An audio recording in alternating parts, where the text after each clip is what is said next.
हर हर महादेव दोस्तों। सावन का पावन महीना चल रहा है। ये ऐसा समय है जब शिव जी खुद धरती के बहुत ही करीब होते हैं। तो आज मैं आपको बताऊंगी सावन में शिव जी को प्रसन्न करने के आसान तरीके और किन बातों का आप खासकर ध्यान रखें इन सावन में। तो चलिए शुरू करते हैं अपने वीडियो को। जैसा कि आप जानते हैं शिव जी भोले हैं, बहुत ही प्यारे भी हैं कई लोगों के लिए और मेरे लिए भी। बहुत प्यारे, सरल और भोले हैं। उन्हें प्रसन्न करना कोई बड़ी बात नहीं है। वो तो उनको अगर तुम नॉर्मल जल भी अगर चढ़ाओ ना, सादा पानी भी, तो वो उससे भी खुश हो जाते हैं।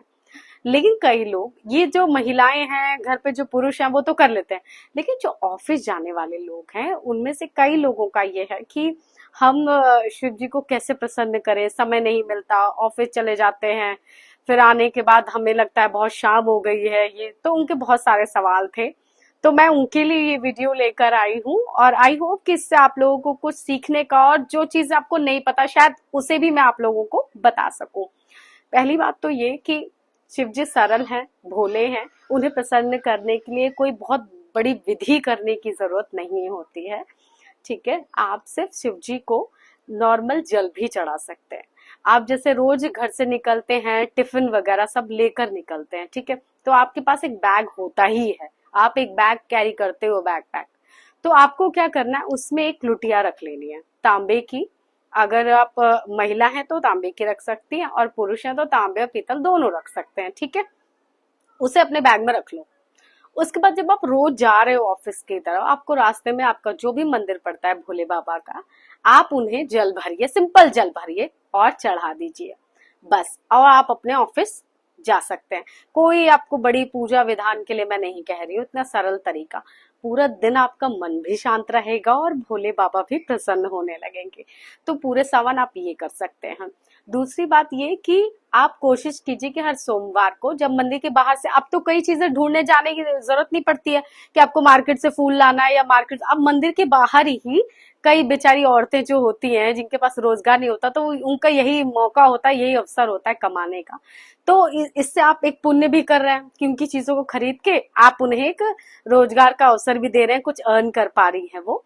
तो आप ये भी कर रहे हैं। दूसरा ये कि बेलपत्र खरीद लीजिए, बेलपत्र, लेकिन कोशिश कीजिए कि बेलपत्र ना तो कीड़े खाए हुए होना चाहिए, क्योंकि मैं देखती हूँ ना कई लोग ऐसे बेचने के चक्कर में टूटे फूटे बेलपत्र, किसी के एक पत्ता सही है, किसी का दो पत्ता उखड़ा हुआ है, ऐसा नहीं। ये बेलपत्र मत चढ़ाइए, आप चढ़ाइए ही नहीं, ठीक है।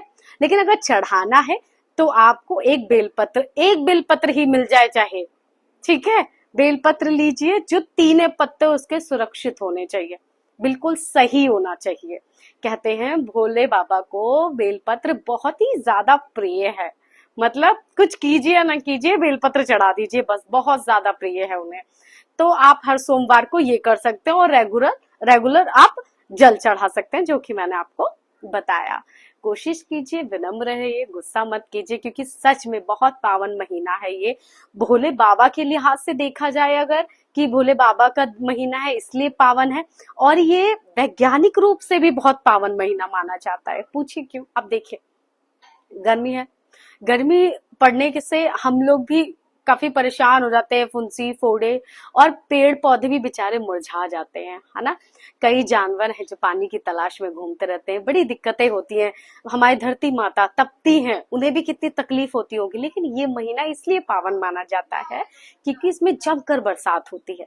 बरसात होने से जो बेचारे जानवर पानी के लिए तड़प रहे हैं उन्हें पानी मिल जाता है, ठीक है। और पेड़ पौधे जो बेचारे मुरझा रहे हैं उन पे जब पानी पड़ता है तो हरियाली हो जाती है ना। और हम लोगों, हमारी बॉडी भी डिटॉक्स हो जाती है। क्यों? क्योंकि हम फास्ट रखते हैं इसमें।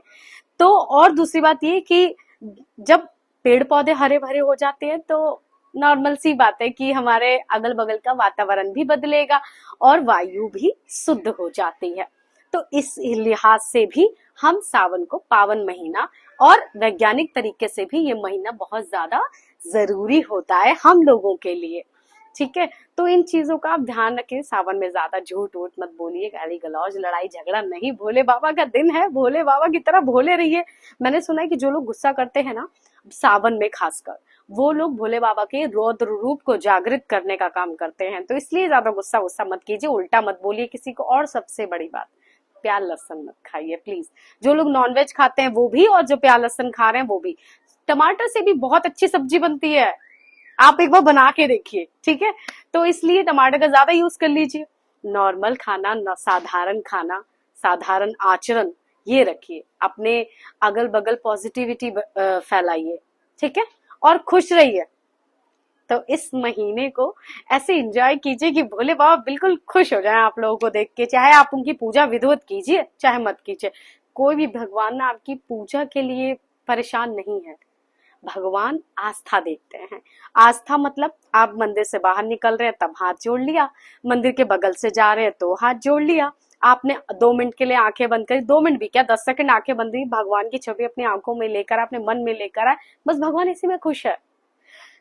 आपकी आस्था ना ये प्रूफ करती है कि वो अभी इस दुनिया में एग्जिस्ट करते हैं, ठीक है। जिस दिन आपकी आस्था खत्म हो जाएगी भगवान खत्म हो जाएंगे। इसलिए आस्था रखिए, प्यार करिए भगवान से, उन पर भरोसा रखिए, उनको सबसे पहला मित्र बनाइए। दूसरा मित्र बनाने से पहले उनको मित्र बनाइए, ठीक है। तो बस मेरा सावन को लेकर यही कहना था। चलिए इस पावन महीने को और भी खूबसूरत बनाएं, वातावरण को शुद्ध करने में हम मदद करें, अपना योगदान दें, भोले बाबा को ऐसे ही प्रसन्न करते रहें। तो आई होप आपको मेरा वीडियो अगर पसंद आया हो, लाने का रीजन ही यही था। तो अगर अब मेरा वीडियो आपको पसंद आया हो तो कमेंट में हर हर महादेव जरूर लिखें, और मेरे वीडियो को लाइक करें, शेयर करें, मेरे चैनल को सब्सक्राइब करें। हर हर महादेव।